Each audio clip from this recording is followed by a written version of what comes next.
اعوذ باللہ من الشیطان الرجیم بسم اللہ الرحمن الرحیم کاف ہا یا عین صاد ذکر رحمت ربک عبدہ زکریا اذ نادى ربه نداء خفيا قال رب إني وهن العظم مني واشتعل الرأس شيبا ولم أكن بدعائك رب شقيا وإني خفت الموالي من ورائي وكانت امرأتي عاقرا فهب لي من لدنك وليا يرثني ويرث من آل يعقوب واجعله رب رضيا صدق اللہ العظیم۔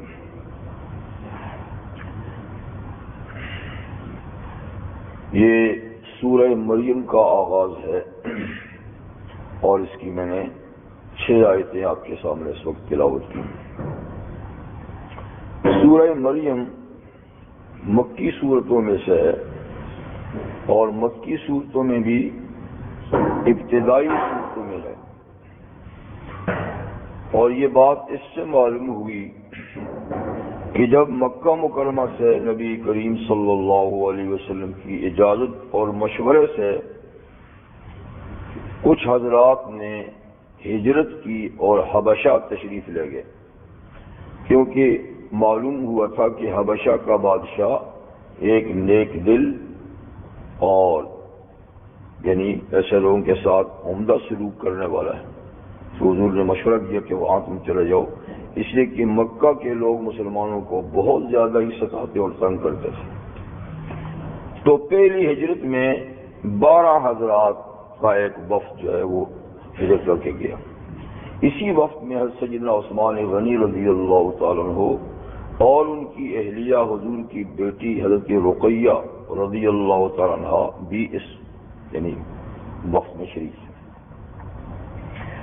اور پھر بعد میں نبی کریم علیہ السلام کے مشورے سے 80 یا 82 آدمیوں نے بھی ہجرت کی، ان میں 20 عورتیں اور باقی سارے مرد تھے۔ تو گویا 2 ہجرتیں ہوئی مکہ مکرمہ سے حبشہ کے لیے، ایک 12 افراد پر اور دوسری 82-83 افراد پر تقریباً مشتمل تھے۔ جب یہ حضرات وہاں پہنچے تو مشرکین مکہ نے ان کو وہاں بھی سکھ کا سانس لینے نہیں دیا۔ انہوں نے اپنا ایک وفد بادشاہ کے پاس بھیجا اور اس کو بڑے تحفے تحائف بھی دیے تاکہ بادشاہ کو غلط اطلاعات دے کر ان لوگوں کو وہاں سے نکلوایا جائے۔ اس وفد میں حضرت عمرو بن عاص رضی اللہ تعالیٰ عنہ بھی اس وقت اسلام کے شدید ترین دشمن تھے اور بڑے زبردست سیاسی قسم کے آدمی تھے۔ اس وفد میں وہ بھی تھے جو مشرکین مکہ کی طرف سے وہ تحفے تحائف لے کر وہاں پر گیا تھا۔ تو جب اس نے انہوں نے جا کر بادشاہ کو کہا کہ ہمارے ملک سے کچھ لوگ تمہارے پاس آئے ہیں، یہ کوئی خاص اعلیٰ تعلیم یافتہ قسم کے لوگ یا سوسائٹی میں جن کا اچھا مقام ہوتا ہے وہ لوگ نہیں، بلکہ معمولی طبقے کے مختلف قسم کے لوگ ہیں، تو یہ بھاگ کر آئے ہیں ہمارے پاس سے، تو آپ برائے مہربانی اپنے ملک میں ان کو مت رہنے دیجیے۔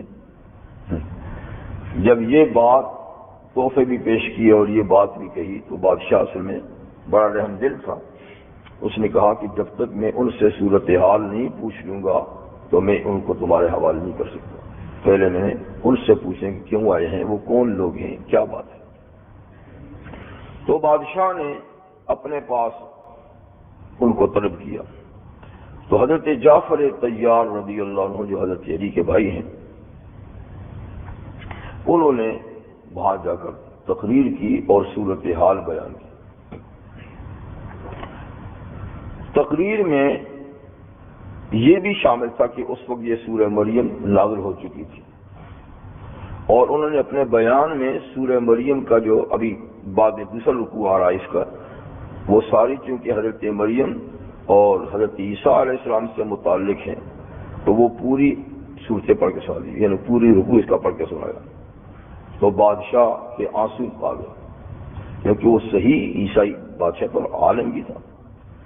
جب انہوں نے تقریر ختم کی تو اس نے زمین سے ایک تنکا اٹھا کر حاضرین کو بتایا کہ جتنا قرآن میں بیان ہوا عیسیٰ علیہ السلام حضرت مریم کے بارے میں، عیسیٰ و مریم اتنا ایک تنکا بھی اس سے زیادہ نہیں ہے، نہ اس سے کم ہے.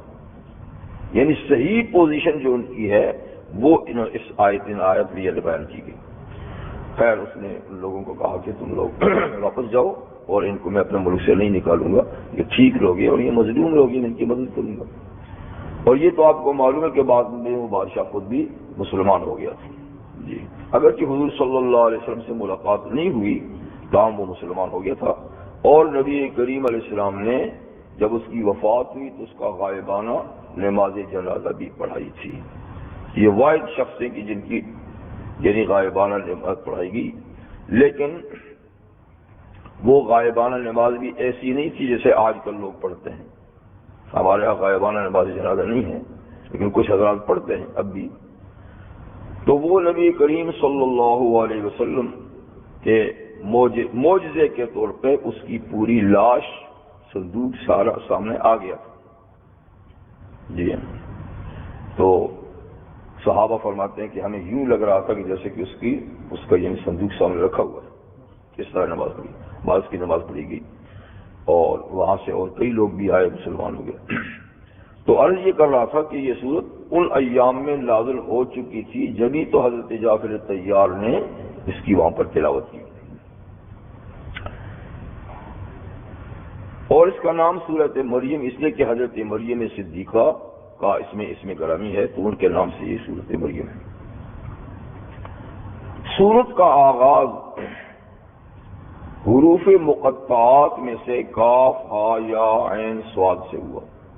یہ حروف مقطعات کہلاتے ہیں اور اس سے پہلی کئی صورتوں میں بھی اس سے مختصر حروف مقطعات آئے ہیں اور وہاں اس سلسلے میں میں نے گفتگو بھی کی ہے، جس میں صحیح بات یہ ہے کہ ان حروف کا صحیح مطلب اللہ تعالیٰ ہی بہتر جانتے ہیں. باقی جو کچھ اہل علم نے یعنی کچھ معانی بیان کیے ہیں تو وہ صرف یقینی بات نہیں ہے. تو یقینی بات یہی ہے کہ اللہ عالم بمرادی بذالک الحروف، کہ ان حروف سے اللہ کی کیا مراد ہے اللہ ہی خود جانتے ہیں. بعض حضرات اس کو سورت کا نام بھی قرار دیتے ہیں کہ جو حروف مقطعات سورتوں کے شروع میں ہیں وہ سورت کا نام بھی ہے. یہ بات ہو تو پھر اس کا مطلب یہ ہے کہ اس کے دو نام ہیں، سورہ مریم اور سورہ کاف ہا یا عین صاد. جیسے کہ اس کے بعد والی سورت طٰہٰ سے شروع ہے اور طٰہٰ اس کا نام بھی ہے. جیسے اگر ایک سورت یاسین شروع اس سے ہے اور سورت کا نام بھی یاسین ہی ہے. تو بعض حروف مقطعات تو سورت کا نام ہیں لیکن سارے حروف مقطعات وہ سورت کا نام نہیں ہوتے، لیکن بعض حضرات کہتے کہ نہیں ہوتے ہیں. پھر اس سورت میں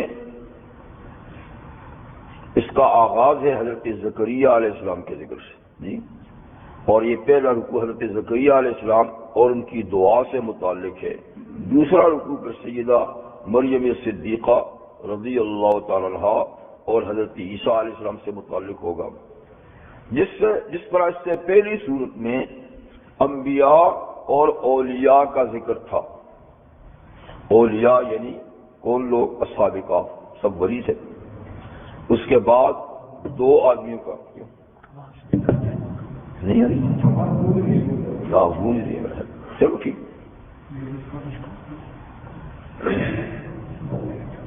ٹھیک تو اور سورہ کاف میں پہلے ان اصحاب کاف اولیاء تھے. اس کے بعد دو آدمیوں کا ذکر تھا، مومن اور کافر کا، باغ والے. تو ایک بھائی مومن تھا، دوسرا کافر تھا. اس طرح حضرت موسیٰ نبی تھے اور حضرت خضر ولی تھے اور جناب ذوالقرنین بھی ولی تھے. تو گویا انبیاء و اولیاء کا ذکر تھا پہلی صورت میں. اس صورت میں بھی انبیاء کرام کا ذکر ہے، جیسے حضرت زکریا نبی تھے، حضرت عیسیٰ نبی تھے، بعد میں حضرت ابراہیم علیہ السلام، اسماعیل علیہ السلام اور اسحاق یعقوب علیہ السلام، موسیٰ اور ہارون علیہ السلام، ادریس علیہ السلام اور آدم علیہ السلام. یہ تمام انبیاء کا مختصر سے ذکر ہوگا. کیونکہ سورت مکی ہے اور مکی صورتوں کا موضوع 4 باتیں ہوتی ہیں: اللہ کی توحید، نبی کی رسالت، اور قرآن حکیم کی صداقت، اور جزائے اعمال یعنی یوم آخرت۔ تو اس صورت میں بھی یہ 4 مضمون یعنی انشاءاللہ ہوں گے۔ تو آغاز ہے اس کا حضرت زکریا علیہ السلام کی دعا سے۔ ذکر رحمت ربک عبدہ زکریا، اس میں ھذا کا لفظ محذوف ہے، ھذا ذکر رحمت ربک، یعنی یہ ذکر ہے، بیان ہے تیرے رب کی رحمت کا جو اس کے بندے زکریا علیہ السلام پر ہوئی۔ تو اے محمد صلی اللہ علیہ وسلم، یہ آپ کا، یہ نبی کریم صلی اللہ علیہ وسلم، یہ ذکر ہے رحمت رب کا، اے محمد صلی اللہ علیہ وسلم، آپ کے رب کی رحمت کا۔ کس پر؟ عبدہ، اللہ کے بندے زکریا علیہ السلام کا، اس کا یہ ذکر ہے۔ اب اس کے بعد تو یہ آیت رسالت کا بھی بیان ہو گیا اس میں، اور قرآن مجید کی صداقت کا بھی ہو گیا، کیونکہ یہ چیز کہاں سے آئی؟ قرآن مجید میں ہے۔ اور یہاں نبی کریم علیہ السلام تو نہیں جانتے تھے، زکریا علیہ السلام تو سینکڑوں سال پہلے گزرے ہیں۔ تو جب یعنی آپ ان کی سٹوری بتاتے ہیں تو اس کا مطلب کہ آپ پر وحی ہوئی ہے، تو وحی کی بھی صداقت ہوگی، اور خود نبی کریم صلی اللہ علیہ وسلم کی رسالت کی بھی، اور توحید تو خود بھی ہے۔ ہوا کیا؟ اذ نادا ربہ نداء خفیا، اذ جب ہوتا ہے تو اس سے پہلے اذکر کا لفظ محذوف ہوتا ہے، جیسا کہ ذکروں سے پہلے ھذا محذوف ہے نا، تو اذکر جہاں ہوتا ہے قرآن مجید میں تو اس سے پہلے کیا ہوتا ہے؟ یعنی نا اس سے پہلے کیا ہوتا ہے؟ اذکر، اس سے پہلے ہوتا ہے اذکر، یعنی یاد کیجئے اس وقت کو جب پکارا زکریا علیہ السلام نے ربہ، اپنے رب کو، جب پکارا انہوں نے کس کو؟ اپنے رب کو۔ کیسے پکارا؟ نداء خفیہ، چپکے چپکے پکارا، چپکے چپکے، زور سے نہیں، آہستہ آہستہ اللہ کو پکارا، اس لیے کہ اللہ تعالیٰ کے لیے زور سے پکارنا اور آہستہ پکارنا بالکل برابر ہے۔ تو اس لیے زور سے پکارنے میں اپنے آپ کو تھکانا ہی ہے۔ اللہ تو زور سے بھی سنتے ہیں، آہستہ بھی، جیسے کہ اس کے بعد کی صورت کے شروع میں ہوگا ان تجہر بالقول فإنه يعلم وأخفى، اگر تم زور سے بھی پکارو گے، زور سے بھی بات کرو گے تو کوئی فرق کی بات نہیں، اس لیے کہ اللہ تعالیٰ تو یعلم، جانتے ہیں، زور سے کو بھی جانتے ہیں، آہستہ کو بھی جانتے ہیں۔ تو انہوں نے دعا کی اپنے رب سے چپکے چپکے، اور اللہ کا نبی جو کچھ کرتا ہے، چاہے زکریا علیہ السلام یا اور نبی ہو، تو وہ ایک معیار ہوتا ہے، ایک پیمانہ ہوتا ہے۔ تو گو کے زور سے بھی اللہ کو پکارا جا سکتا ہے، بشرطے کہ وہ پکار دوسروں کے لیے تکلیف کا باعث نہ بنے۔ آدمی یعنی تنہائی میں ہے اور کوئی آس پاس سویا ہوا نہیں، کوئی ذکر و اذکار میں، تلاوت میں یا نماز میں مصروف نہیں، ایسی صورت میں اگر زور سے بھی ذکر کر لے وہ آدمی تو کوئی ایسی بات نہیں، لیکن تاہم آہستہ پکارنا یہ زیادہ فضیلت والا ہے۔ نبی کریم صلی اللہ علیہ وسلم کا ایک ارشاد گرامی ہے کہ آہستہ ذکر جو ہے نا وہ زور کے ذکر سے 70 گنا زیادہ فضیلت رکھتا ہے۔ پھر خواہ مخواہ آدمی چیز ہے جبکہ آہستہ والے میں کیا ہے؟ ہاں جی۔ اور ایک حدیث میں فرمایا کہ خیر الذکر ما خفی، جی جو پوشیدہ ہے ذکر وہ بہتر ہے، وہ خیر الرزق ما یکفی، اور بہترین روزی وہ ہے جو آدمی کے لیے کافی ہو جائے، یعنی بہت زیادہ دولت مند ہونا نہیں، بلکہ اتنی روزی جس کے ضروریات کے لیے پوری ہو، اتنی روزی جس میں کسی سے مانگنا نہ پڑے، تو یہ ایک بہترین روزی ہے، اور ذکر میں وہ جو خفی ہو وہ بہترین ذکر ہے۔ دوسری جگہ اللہ تعالیٰ نے خود قرآن حکیم میں اپنے دعا اپنے سے مانگنے کے بارے میں ارشاد فرمایا ہے، ادعوا ربکم تضرعا وخفیا، اپنے رب کو جب پکارو تو عاجزی سے پکارو اور چپکے چپکے پکارو۔ تو وہ دعا کے آداب میں سے ہے کہ آدمی چپکے چپکے اللہ سے دعا کرے اور عاجزی کے ساتھ کرے۔ تو حضرت زکریا علیہ السلام نے چپکے چپکے اپنے رب کو پکارا۔ نادا کا لفظ ندا سے، اور ندا کہتے ہیں پکارنے کو، اور پکارتے آدمی دو طرح ہیں، ایک کسی کو بلانے کے لیے، ٹھیک ہے نا، یہ پکار ہے، اور ایک کسی سے کچھ مانگنے کے لیے۔ تو مانگنے کے لیے پکارنے کو ہم دعا کہتے ہیں، کوئی کسی سے چیز مانگی جائے، اور ایک بلانے کے لیے ہوتا ہے۔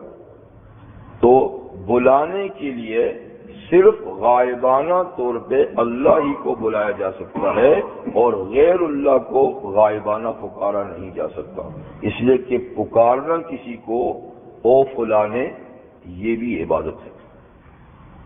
او اللہ کہہ سکتے ہیں کیونکہ اللہ تعالیٰ کا موجود ہے، سب کی سکتے ہیں، تو اللہ کو پکار سکتے ہیں، جیسے کہ اس سے پہلی صورت میں کہ قل ادعوا اللہ او ادعوا الرحمن، آپ کہہ دیجئے کہ تم اللہ اللہ کہہ کے پکارو یا رحمان رحمان کہہ کر پکارو۔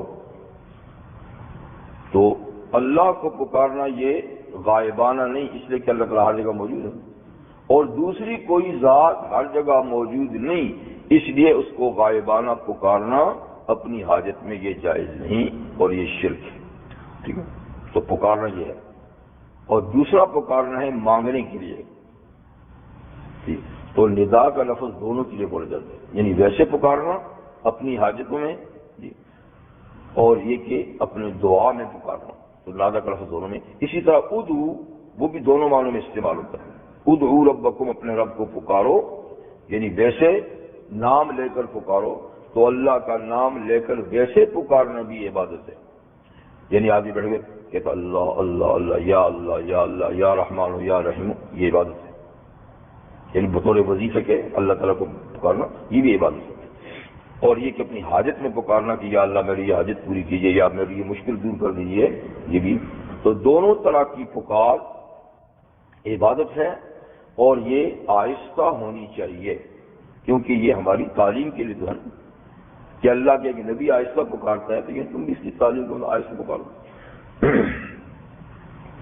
اب یہ کہ حضرت زکریا علیہ السلام نے اپنے رب کو آہستہ پکارا، تو اس میں کیا کہا؟ تو اس میں ان سے دعا مانگی، یعنی ذکر کے طور پہ پکارنا نہیں، بلکہ یہاں حاجت کے طور پہ پکارنا مقصود ہے۔ وہ یہ کہ قال، انہوں نے فرمایا رب انی وہن العظم منی، اے میرے رب۔ دعا میں آپ دیکھیے یا اللہ بھی کہا جا سکتا ہے، یا رحمان بھی کہا جا سکتا ہے، لیکن قرآن مجید میں حاجات مانگنے کے لیے، حاجت براری کے لیے اللہ کا اسم گرامی زیادہ کر رب استعمال ہوا ہے۔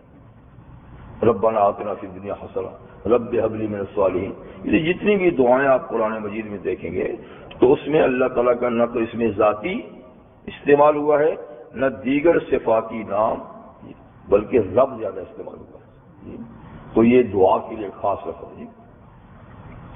رب انی وہن العظم منی، اے میرے پروردگار میری ہڈیاں کمزور ہو چکی ہیں، عظم ہڈی کو کہتے ہیں، اور وہن کہتے ہیں کمزوری کو، تو میری ہڈیاں کمزور ہو گئی ہیں، کیا مطلب یہ ہے؟ میں بڑھاپے کو پہنچ چکا ہوں۔ تو جب آدمی بوڑھا ہو جاتا ہے تو اس کے اعضاء ڈھیلے پڑ جاتے ہیں، کمزور پڑ جاتے ہیں، اور ہڈی یہ تو مرکزی چیز ہے جسم میں جی، اگر وہی کمزور ہو جائے تو مطلب ہے کہ معاملہ آخر حد تک پہنچ گیا۔ اور یہ دعا اس وقت انہوں نے مانگی جب ان کی عمر 120 سال ہو چکی تھی، 120 سال، اور بیوی کی عمر تھی 98 سال، 2 کم 100 سال، تو ظاہر بات ہے کہ عمر کا وہ حصہ ہے یہ ہڈیاں تو کمزور ہوتی ہیں۔ اطباء کہتے ہیں، طبیب اور معالج اور ڈاکٹر کہتے ہیں کہ اگر انسان کا جسم حوادثات سے بچ جائے، بیماریاں اور اس قسم کی ایکسیڈنٹ ہو جاتا ہے بالکل. یعنی ان تمام چیزوں سے اگر انسان کا جسم محفوظ رہے تو وہ 120 سال تک زندہ رہ سکتا ہے. چلیے تو ان کی تحقیق ہے, یہ کوئی ایسی بات نہیں 120 سال سے زیادہ بھی لوگ زندہ رہتے ہیں, لیکن بہرحال ان کا ایک تجربہ ہے کہ اگر حوادثات سے انسان کا جسم بچ جائے تو اس جسم کی ساخت ایسی ہے کہ 120 سال تک وہ رہ سکتا ہے. تو ان کی عمر تو 120 ہو ہی چکی تھی نا, لیکن اس عمر میں اولاد کی تمنا ایک بے سود سی بات ہوتی ہے جب کچھ رہا ہی نہیں, اسباب ہی نہیں ہے. تو لیکن انبیاء کرام اور صلحاء جو اللہ کی معرفت رکھتے ہیں صحیح معنی میں, وہ اسباب کو نہیں دیکھتے, وہ تو مسبب الاسباب کو دیکھتے ہیں. اسباب ہیں نہیں ہیں, آپ تو قادر ہیں, آپ تو اسباب پہلے فرما سکتے ہیں جی. تو اس لیے حضرت زکریا علیہ السلام نے یہ نہ کہ میں بوڑھا ہوں اب کیا مانگوں, اور ہو سکتا ہے کہ انہوں نے پہلے بھی بارہا دعا مانگی ہوگی, لیکن دعا کا اثر کب ہوتا ہے یہ تو اللہ ہی کے علم میں ہے. اور اس وقت خاص طور پہ دعا مانگنے کا سبب حضرت مریم علیہ السلام کے پاس بے وقت کے پھل دیکھنے جو دیکھا تھا وہ سبب بنا اس دعا کا. یعنی پہ تو مانگتے ہوں گے, اور لیکن بڑھاپے کی اس اسٹیج پہ انہوں نے جو دعا مانگی تو اس کا سبب تھا حضرت مریم کے پاس بے موسم کے پھل دیکھ کر پھر جذبہ پیدا ہو گیا کہ وہ تو بے موسم کے پھل دے سکتے ہیں تو بغیر موسم کے اولاد بھی تو دے سکتے ہیں. اس تیسرا پارہ میں گزر چکے ہیں. خیر انہوں نے یہ بات اپنی کمزوری کا ذکر کیا, اور جب دعا مانگے آدمی تو اپنی کمزوری ہی اللہ تعالیٰ کے سامنے ذکر کرے تاکہ عاجزی ظاہر ہو, اور جب عاجزی سے دعا کی جائے گی نا وہ زیادہ قبول ہوتی ہے. تو اپنی عاجزی کا ذکر انہوں نے ان الفاظ سے کہا کہ اللہ میری ہڈیاں کمزور ہو چکی ہیں. واشتعل الرأس شیبا, اور بھڑک گیا ہے میرا سر سفیدی میں. اشتعال کہتے ہیں بھڑکنے کو, یعنی میرے سر کے بال اتنے سفید ہو گئے جیسے کہ سفیدی بھڑک کر آ گئی. تو بھڑک کے میرے بال سفیدی سے, بڑھاپے کی سفیدی سے. تو اس وقت یعنی دعا تو نہیں کی جاتی عام طور پر, لیکن میں اس لیے کرتا ہوں کہ ولم اکم بدعائک رب شقیہ, کہ میں نہیں ہوں آپ سے مانگ کر اے میرے رب بدنصیب, آپ سے مانگ کر میں کوئی بدنصیب نہیں. مجھے امید ہے کہ آپ میری تمنا اس وقت بھی پوری کر سکتے ہیں. یہ ہے ان کی دعا. ٹھیک ہے, اس انداز سے کہ خفیہ طریقے سے کی, اور اپنی عاجزی اور کمزوری کو بھی اللہ تعالیٰ کے سامنے بیان کیا, اور پھر اپنی مراد. ابھی آگے اور وجہ بھی بتاتے ہیں. وَإِنِّي خِفْتُ الْمَوَالِيَ مِنْ وَرَائِي, یعنی دعا مانگنے کا اصل سبب یہ ہے کہ میں ڈرتا ہوں اپنے عزیز و اقارب سے. موالی مولا کی جمع ہے نا, تو مولا کے کئی معنی ہوتے ہیں. ان معنوں میں ایک آدمی کے جو قریبی رشتہ دار اور جو ان کے وارث وغیرہ ہوتے ہیں نا وہ مراد ہوتے ہیں. تو یہاں موالی سے مراد ان کے وہ لوگ ہیں یعنی قریبی عزیز و اقارب, یعنی چچا زاد بھائی وغیرہ اس طرح جو قریبی رشتہ دار ہیں. اولاد تو تھی نہیں تو قریبی رشتہ دار وہ مراد ہیں. تو میں ڈرتا ہوں الموالیہ اپنے وارثوں سے, یعنی وہ لوگ جو میرے قریبی اتنے قریب رشتہ دار ہیں کہ مرنے کے بعد وہ وارث بن سکتے ہیں. ان سے ڈرنے کا کیا مطلب کہ وہ نالائق ہیں, یعنی میرے جو رشتہ دار ہیں وہ نالائق ہیں, وہ گناہ کرتے ہیں, وہ آپ کی صحیح طور پہ عبادت نہیں کرتے. تو مجھے اندیشہ ہے ان سے کہ جو مشن نبوت کا میں چلا رہا ہوں وہ نہیں چلائیں گے, اس لیے کہ ان کے کرتوت اچھے نہیں, ان کے اعمال اچھے نہیں, ان کے عقائد اچھے نہیں. تو مجھے ڈر ہے کہ جو نبوت کا کام میں کر رہا ہوں میرے بعد یہ اس کو جاری نہیں رکھ سکیں گے. وَكَانَتِ امْرَأَتِي عَاقِرًا, اور دوسری طرف سے یہ بات بھی ہے کہ میری بیوی بانجھ ہے, یعنی وہ اولاد جننے کے سرے سے قابل ہی نہیں. اور ہو سکتا ہے کہ اب تک جو دعا مانگی ہوگی اولاد کی تو بیوی کے بانجھ ہونے کی وجہ سے وہ رکھ دی گئی ہوگی, ٹھیک ہے، لیکن اللہ تعالیٰ بانجھ کو بھی صاحب اولاد بنا سکتے ہیں. تو آج وہی بات انہوں نے ذکر کی کہ میری بیوی بھی بانجھ ہے. وَفَهَبْ لِي مِن لَّدُنْكَ وَلِيًّا، تو آپ خصوصی طور پہ بخش دیجئے مجھے ایک وارث، یا ولی کا معنی کوئی وارث ہے کہ میرے وہ ورثاء جو اس وقت ہیں ان سے تو مجھے اندیشہ اور ڈر ہے کہ وہ میرے مشن نبوت کے مشن کو جاری نہیں رکھیں گے، اس لیے مجھے ایسا وارث چاہیے جو میرے مشن کو جاری رکھ سکے. تو فابلی من لدنک ولیہ، ہب ہبے سے ہے. ہبہ کہتے ہیں کسی چیز کو فری میں کسی کو دے دینا، مفت میں کسی کو دے دینا. یہ فلاں نے مجھے چیز ہبہ کی ہے، یعنی بطور گفٹ کے لیے، میں اس کا مستحق نہیں تھا. تو یہاں بھی معاملہ یہ ہے کہ یعنی عمر کے لحاظ سے ہم اولاد کے مستحق نہیں ہیں، اب کوئی دیں گے تو آپ کی طرف سے گفٹ ہی ہوگا. تو فہبلی، آپ مجھے ہبہ کیجئے اپنے پاس سے، خصوصی طور پہ مجھے دیجئے. کون؟ ولی، وارث. کیسا وارث؟ یرثنی و یرث من آل یعقوب وجعلہ رب رضیہ، ایسا وارث مجھے دیجئے جو تنہا میرا ہی وارث نہ ہو بلکہ وہ خاندان یعقوب کا وارث ہو، خاندان یعقوب کا وارث ہو. تو جس وراثت کا ذکر حضرت زکریا علیہ السلام کرتے ہیں، ظاہر بات ہے کہ یہ وراثت کوئی جائیداد اور مال کی وراثت نہیں ہے، ٹھیک ہے، اور نئی انبیاء کرام کی جائیداد کی وراثت ہوتی ہے اگر وہ صاحب جائیداد ہوں بھی. جبکہ زکریا علیہ السلام تو معمولی پیشہ کرتے تھے اور یہ بڑے ہی تھے، کارپینٹر تھے، لکڑی کا کام کرتے تھے. تو ان بیچارے لکڑی کا کام کرنے والے جو ہے کتنی آمدنی ہوگی. اور پھر یہ کہ اس کے ساتھ ساتھ نبوت کا کام بھی کرتے تھے تو وقت بہت کم ہوتا تھا کسب معاش کے لیے. ایک تو پیشہ ہی معمولی، اور دوسرا سارا وقت اس پیشے کو دے بھی نہیں سکتے تھے کیونکہ ان کو نبوت کی یعنی اپنے شریعت کی تبلیغ بھی تو کرنی ہوتی تھی. اس لیے مال والی بات تو یہاں ہے ہی نہیں کہ اس کا وارث مانگے.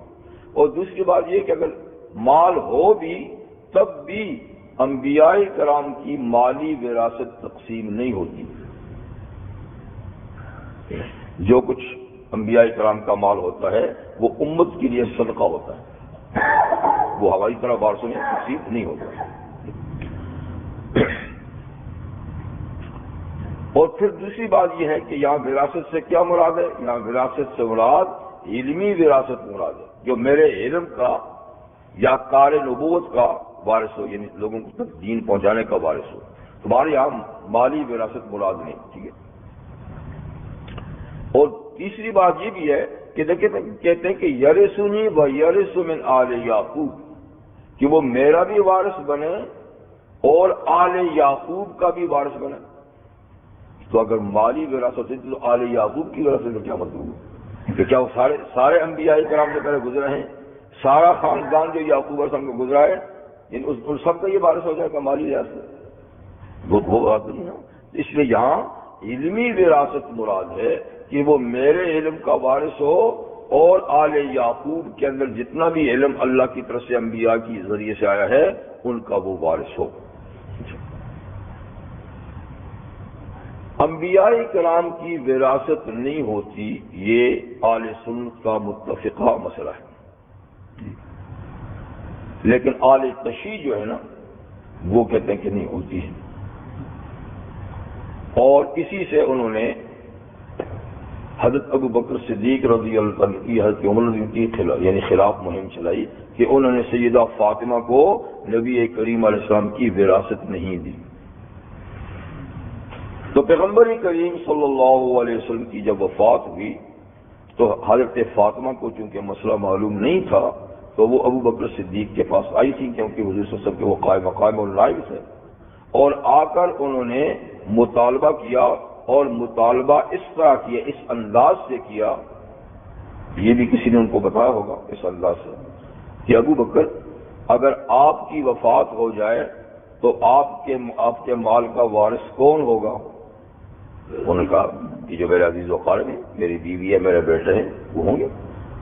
کہ اگر آپ کی وفات ہو جائے تو آپ کے وارث تو آپ کے بیٹے، بیٹیاں اور بیوی ہو، تو نبی صلی اللہ علیہ وسلم کی وفاتی تو میں ان کی بیٹی نہیں، یہ انداز یہ تھا نا، تو پھر مجھے حضور صلی اللہ علیہ وسلم کی وراثت کیوں نہیں دیتے آپ؟ تو انہوں نے جواب میں فرمایا کہ بات یہ ہے کہ میں نے نبی کریم صلی اللہ علیہ وسلم سے سنا ہے، آپ فرماتے تھے نحن معاشر الانبیاء لا نورث ما ترکنا صدقۃ، کہ میں نے خود حضور سے سنا ہے کہ ہم جو تنہا، یعنی میں نہیں، ہم جو انبیاء کرام کی جماعت کے لوگ ہیں، ہم کسی کو مالی وارث نہیں بناتے، جو کچھ ہمارا مال رہتا ہے وہ امت پہ صدقہ ہوتا ہے۔ تو جب ایک چیز میں وراثت ہے ہی نہیں سرے سے، تو میں کیسے آپ کو دوں؟ یعنی مطلب یہ ہے کہ اس مال جس کی آپ وراثت مانگتی ہیں، تو وراثت تو اس میں نہیں ہے، میں ملکیت کے طور پر تمہیں دے دوں، ہاں آپ کے ضروریات کی کفالت کروں گا، جو آپ کو ضرور چیزیں ہوں گی وہ میں مہیا کروں گا، کیونکہ نبی کریم صلی اللہ علیہ وسلم ایسے ہی کرتے تھے کہ اس مال سے جو حضور کی طرف منسوب ہے، یعنی اس میں سے آپ حضور اپنا خرچہ بھی چلاتے تھے، بیویوں کو بھی دیتے تھے، اولاد کو بھی دیتے تھے، غرباء مساکین کو بھی دیتے تھے، تو طریقہ وہی رہے گا، ان کی بیویوں کو بھی ملے گا، آپ کو بھی ملے گا بیٹی کی حیثیت سے، اور غرباء مساکین جو ان کو دیا جائے گا۔ تو مطلب کہ وہ وراثت جو ہے مسلمان کی مسلمان کو ہوتی ہے وہ نہیں۔ اور یہاں حضور نے کہا ہم جماعت انبیاء، سارے انبیاء کا معاملہ ایسا ہے۔ تو اس لیے اس آیت سے علمی وراثت مراد ہے، اور وہ مراد مالی وراثت مراد نہیں۔ سمجھے بات؟ آل تشیع 3 آیتوں سے استدلال کرتے ہیں، ایک تو یہی آیت ہے، تو اس کا جواب تو میں نے آپ کو بتا دیا کہ یہاں وراثت سے مالی وراثت مراد نہیں، ورنہ آل یعقوب کا کیوں ذکر ہوتا؟ اور دوسری بات یہ کہ حضرت زکریا علیہ السلام معمولی پیشے کے آدمی تھے، ان کا مال ہی کرے نہیں تھا، تو پھر جو وارث مانگتے ہیں ظاہر بات وہ علم کا وارث مانگتے ہیں لیکن مال کا۔ لیکن یہاں یہ بات بھی آپ جان لیں کہ حضرت زکریا علیہ السلام ایک جلیل القدر پیغمبر ہو کر بھی ایک معمولی پیشے سے اپنا گزارا چلاتے تھے، لکڑی کا کام کرنے والا۔ یہی حال دیگر انبیاء کرام کا تھا۔ تو مطلب کہ پیشے کے لحاظ سے کسب معاش کے لیے کوئی بھی پیشہ اختیار کیا جا سکتا ہے، اور کسی بھی پیشہ کرنے والے کو حقارت کی نظر سے نہیں دیکھنا چاہیے۔ اگر کوئی کسی پیشے والے کو حقارت کی نظر سے دیکھتا ہے تو پھر تو بہت سے انبیاء کرام بھی اس کی زد میں آ جائیں گے۔ تو رزق حلال کے لیے آدمی کوئی بھی پیشہ اختیار کر سکتا ہے، اور اللہ کے نزدیک وہ پسندیدہ ہے۔ اب حضرت آدم علیہ السلام دیکھیے کھیتی باڑی کرتے تھے، اور کپڑا بھی وہ خود بنتے تھے۔ حضرت ادریس علیہ السلام درزی کا کام کرتے تھے۔ تو اس طرح جتنے اہم اور ضروری کام لوگوں کے لیے ہیں تو ان کی ابتدا بھی انبیاء کرام سے کرائی گئی ہے۔ آگے پھر پیشوں نے ترقی کی، لیکن شروع نبی سے ہوا ہے ہر ضرورت کا کام۔ تو اب کوئی حقارت کی نظر سے کہے کہ معاذ اللہ کہ آدم علیہ السلام تو جولائے تھے، کیونکہ جو کپڑا بنتا ہے یہی کہتے ہیں نا۔ اب حقارت کی نظر سے کہے تو کافر ہو جائے گا، حقارت کی نظر سے کہے گا تو کافر ہو جائے گا۔ پیشہ بیان کرنے کے لحاظ سے کہہ سکتے ہیں کہ وہ یہ پیشہ کرتے تھے، یا یوں کہہ کہ ادریس علیہ السلام تو درزی تھے، کیونکہ ہمارے ہاں یہ بھی مصیبت ہے کہ پیشوں کی وجہ سے لوگوں کو حقیر مانا جاتا ہے، چاہے اس کے اندر کتنا اچھا کمال کیوں ہو، اور فلاں لوہار جی اور فلاں جی ترخان ہے جناب، اس کا مطلب یہ ہے کہ وہ کام خراب کرتا ہے۔ اور ضرورت ایسی ہے کہ یہی لوگ انسان کی ضرورت کی چیزیں بناتے ہیں، اور پھر کسی کو ہم لوگ حقیر کہتے ہیں۔ تو اسلام میں کوئی پیشہ جو جائز پیشہ ہے وہ حقیر نہیں، اور وہ بڑے بڑے علماء، صلحاء اور انبیاء کرام نے بھی یہ پیشے کیے ہیں۔ تو عرض یہ کر رہا تھا کہ حضرت زکریا علیہ السلام کوئی بڑے مالدار نہیں تھے کہ مال کی وراثت کے لیے اولاد طلب کریں، بلکہ علم کے لیے وارث طلب کیا، اور علم کا وارث تو سب ہو سکتے ہیں۔ نبی کریم صلی اللہ علیہ وسلم کا ایک ارشاد گرامی یہ بھی ہے کہ ہم کسی کو مالی وارث تو نہیں بناتے، پر ہم علم کا وارث بناتے ہیں، اور جس نے علم کی وراثت حاصل کی اس نے ایک بہت بڑی وراثت حاصل کی۔ گویا مال کی وراثت معمولی بات ہے، علم کی وراثت سب سے بڑی بات ہے۔ تو خیر ایک یہ آیت ہے جس سے یہ حضرات استدلال کرتے ہیں، اور ایک آیت سورہ نمل میں آئے گی آگے چل کر، وَوَرِثَ سُلَيْمَانُ دَاوُودَ، کہ سلیمان علیہ السلام داؤد علیہ السلام کے وارث ہوئے۔ تو دیکھو وہ کہتے ہیں، دیکھو یہاں بھی بیٹا باپ کا وارث ہوا، لیکن بات یہ ہے کہ وہاں بھی وراثت سے دو طرح کی وراثت مراد ہے، اور مالی وراثت مراد نہیں، بلکہ ورث سلیمان میں علمی وراثت، علمی وراثت۔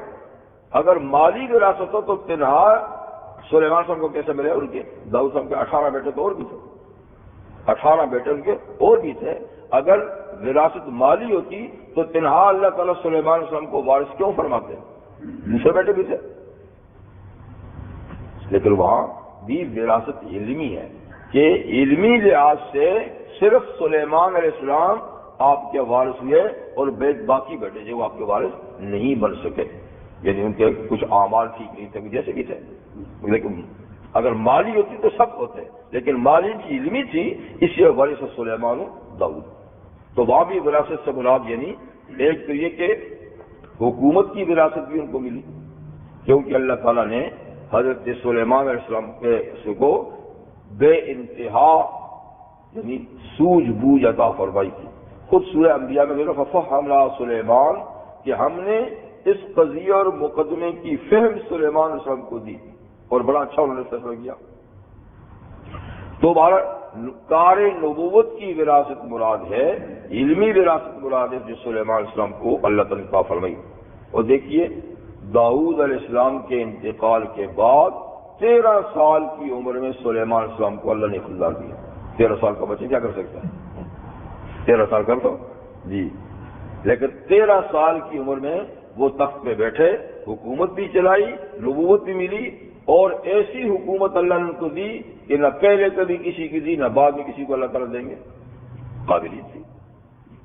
تو اصل بات یہ ہے، ایک دفعہ حضرت ابو ہریرہ رضی اللہ تعالیٰ عنہ مسجد میں تھے، تو مسجد میں کچھ لوگ بیٹھے ہوئے ذکر و اذکار یا مسئلہ مسائل ایک دوسرے کو بتاتے تھے، تو آپ بعض مارکیٹ میں چلے گئے۔